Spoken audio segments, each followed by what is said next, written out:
Yeah, so that's the first hive I ended up catching down at Glenelg that time, and ended up picking 3 letters, registration letters in Australia. I picked LUV. The lady on the phone said, "Nah, surely someone's taken that." And when she found out no one had it, she cracked up. She was like, "Oh my God, you have love honey."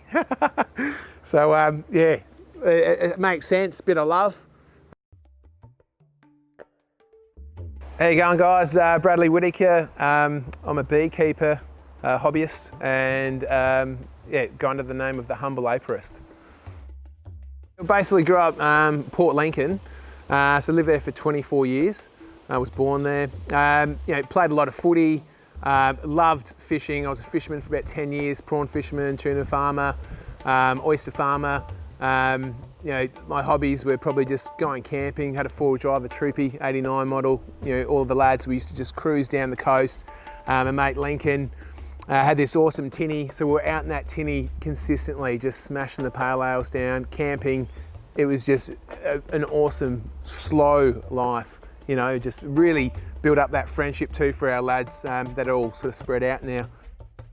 And then I'm allergic to bees. You know, I used to throw rocks at beehives when I was a kid, you know, probably out of fear and adrenaline, you know, and we were little up in the scrub, but that was the way we made fun back then, you know. It was a different time, you know, 84 child, I'm 36 now. So yeah, so from that, I guess I had a huge respect for bees, knowing that, you know, if you do throw limestone rocks at a beehive, you know, all of a sudden they're going to peg you.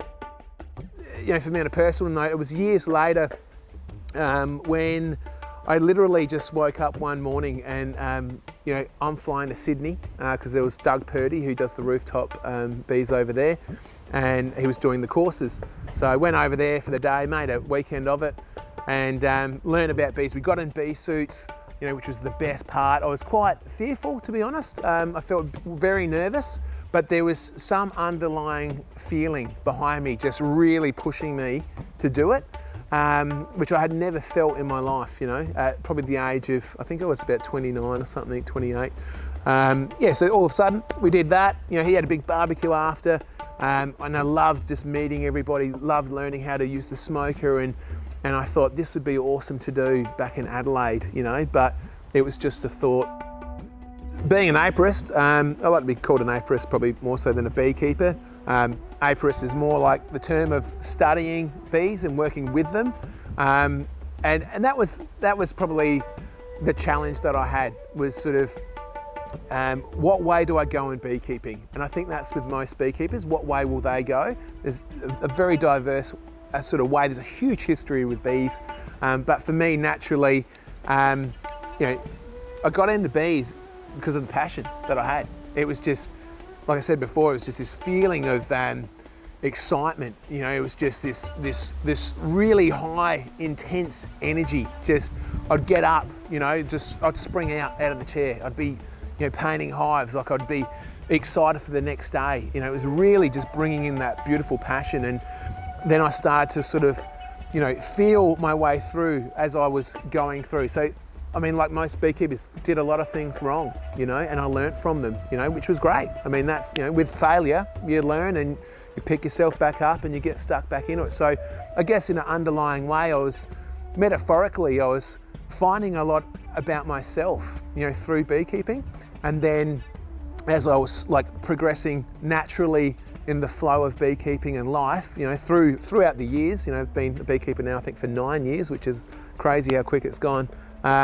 Then I started to find my feet, you know, and what I wanted to do and achieve with the bees as, you know, as my mates, and basically go from there. But the future of the Humble Apiarist, I would love it to sort of grow in the teaching sector. You know, I'd love to sort of create like a community of people that, you know, they do the honey mead, you know, that we can have some, you know, quarterly or sessions of getting people together and doing some mead drinking or something. Just trying to embrace community in the multiple medium sort of ways that bees operate themselves. So, I mean, that's been the greatest sort of thing they've sort of taught me, is that sub-chain of how they work and how they work together.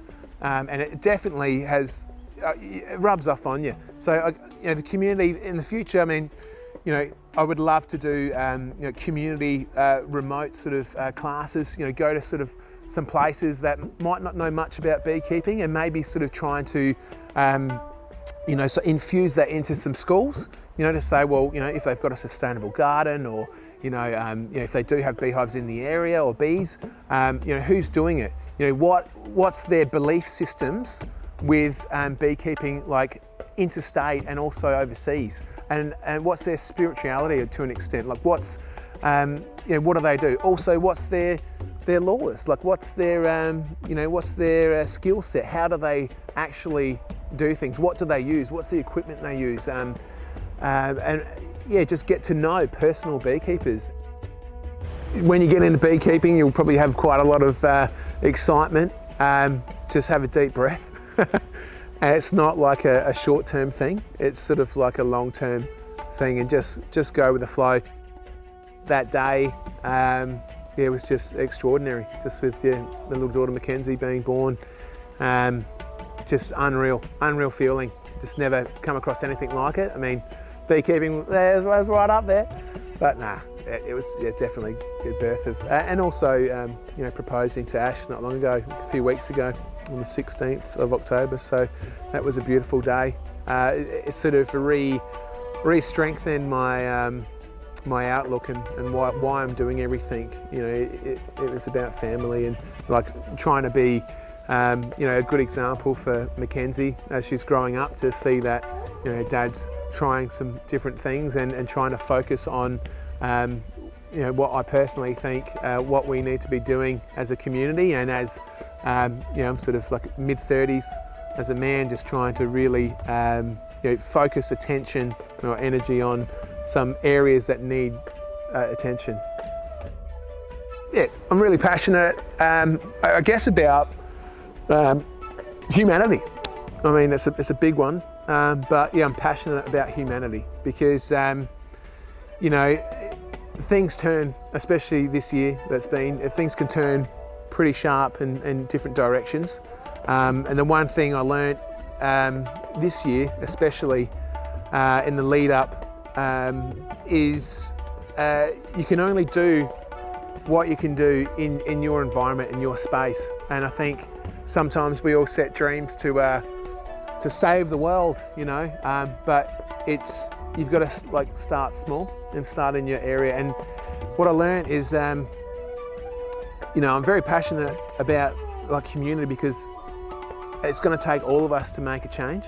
And you know, I guess that's probably why I'm so passionate about bees. I mean, seeing how they work together. They've got roles. You know, they start off as like cleaners and work their way up to like sort of guards and then foragers, and you know, and all sorts of things. You know, the drone bees are the male bees, and they don't have stingers. You know, they've got these big googly eyes. They're big and hairy, and I find it very funny that at winter time, you know, the females, which is the majority of the beehive, just kick the males out, you know, just to die, because they eat too much and they get lazy. So I can sometimes see that in the human form too. But yeah, I guess it's, the passion is definitely about humanity. It's about community. It's about longevity and trying to keep and strengthen, actually not just keep, but to strengthen, you know, our lifestyles, you know, and to really sort of, you know, try and inspire people to sort of look outside the box a little bit. It's actually, it's very important to sort of, if you're feeling that you're very comfortable in a comfortable place, it's probably the time to start looking in some other areas.